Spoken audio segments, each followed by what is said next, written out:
لو انت شيف، دي الفيديوهات اللي هتحتاج تعملها عشان تتعرف اكتر. كل يوم ستوري تتكلم فيها عن يومك وفطارك وغداك وعشاك ومشاويرك النهارده لو رايح حفله او ايفنت مهم. كل يومين ريل تكلم الناس عن طبخه معينه تعلم الناس فيها ازاي يعملوها بشكل بسيط.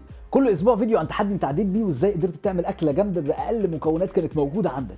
اعزم حد من المشاهير او الانفلونسرز انه يجي لك وتطبخ له الاكل اللي هو بيحبها وتاخد رايه. كل شهر تعمل فيديو تقييمات عن احسن الاماكن اللي نشتري منها مستلزمات الطبخ والمطبخ وترشح الاماكن الافضل. كل شهر اديله طابع، يعني مثلا ده شهر المطبخ الايطالي يبقى كل وصفاتك تكون من المطبخ ده، وكل شهر اختار مطبخ جديد. كل رمضان لازم تعمل برنامج رمضاني يكون بروح جديده ووصفات جديده، واهتم انك تعمل فكره مطرقعه تميزك عن اي حد تاني بيعمل اكل. اقول لك على فكره جامده، اشتغل على انك تصور كورس للمتجوزين جداد، علمهم فيه الطبخ من الصفر وايه الحاجات اللي لازم تبقى فيه واساسيات الطبخ لاي مبتدئ، وبيع الكورس ده اونلاين هتكسب فلوس وانت نايم. عرفت انت عايز تعمل اي فيديو؟ انا والفريق بتاعي نقدر نساعدك في تنفيذ كل الفيديوهات اللي قلناها. ابعت رساله واكتب تخصصك عشان تعرف التفاصيل. انا جوزيف بتاع الفيديوهات. سلامات.